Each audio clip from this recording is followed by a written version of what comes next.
म्हटलं नाही का, अरे अनंत जन्मीचे सुकृत पदरी त्याचे मुखे हरिबाईटा होय.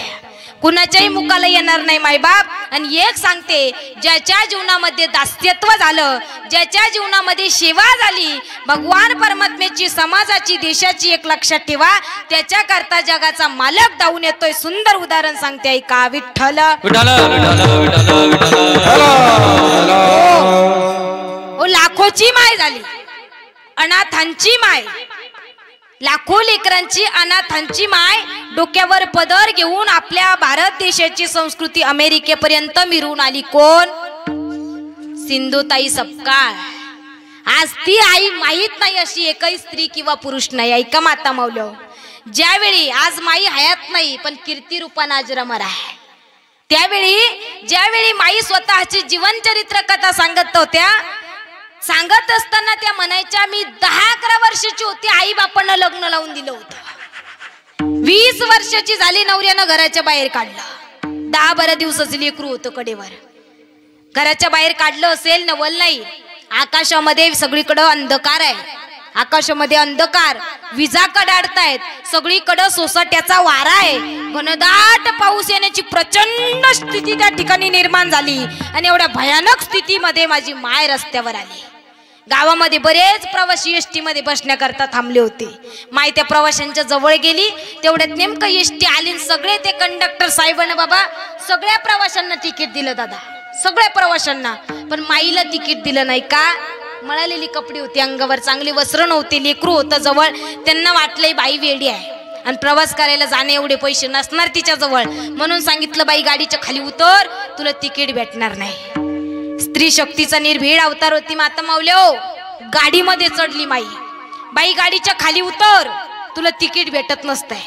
दादा थोडेसे पैसे आहे रे, जिथवर जाता येईल तिथवर घेऊन चल. अगं बाई गाडीच्या खाली उतर, नाही उतरणार. अगं बाई गाडीच्या खाली, नाही उतरणार. माई होती, माता माऊली होती, नाही उतरणार, नाहीच उतरणार. बराच वेळ हा वाद चालला दादा. पण हा वाद चालू असताना ते एसटी जवळ नेमकं एक भिकारी आला. ते भिकाऱ्यानं सांगितलं, काय गाई, काल देवाच्या रावळामध्ये भजन केलं, तू तीच बाई आहे ना? हो बाबा, मीच देवाच्या रावळामध्ये भजन केलं, पण सांगा ना तुम्हाला कसं कळलं? खरं सांगू बाई, ज्यावेळी तुझं भजन चाललेलं त्यावेळी मी मंदिरातच होतो. मला फार आवडलं तुझं भजन, पण तुला प्रवास करायला देणे एवढे पैसे नाही माझ्या कटोरीमध्ये, पण त्या ठिकाणी तुला घोटभर चहा एवढ्या पैशाचा मी पाजू शकतो.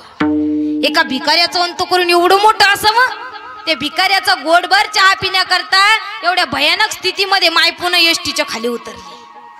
का? त्याचा अपमान होऊ नये म्हणून एसटीच्या खाली उतरल्याबरोबर पुन्हा कंडक्टर साहेबांना गाडी चालवली. बाबा गाडी काही अंतरावर गेली, एका झाडाच्या खाली गाडी गेल्याच्या नंतर ते एसटीवर अशी वीज कोसळली, क्षणात जळून राख रांगोळी झाली त्या एसटीची.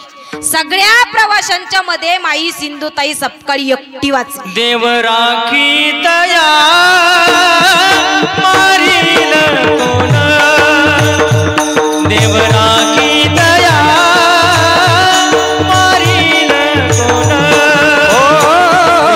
राखी दया मारील कोण, देव राखी दया मारील कोण. हिंडता बन नमोडे हिंडता बन, देव राखी दया मारील कोण, देव राखी दया मारील कोण.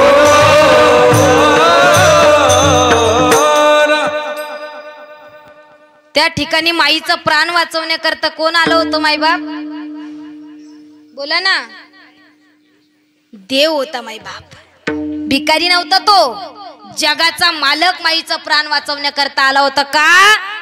त्या देवाला सुद्धा माहित होतं, जरी माय वाचली नाही, जगातली लाखो लेकरं अनाथ होतील, जगातली लाखो लेकरं रस्त्यावर येतील. म्हणून आज ही माय वाचली पाहिजे. आणि त्या आईच्या सहकार्याकरता, त्या आईच्या सेवेकरता जगाच्या मालकानं कशीही स्थिती असू द्या, चक्क भिकाऱ्याचं रूप धारण केलं आणि माईचे प्राण वाचवले. मायबाप कशीही स्थिती असू द्या,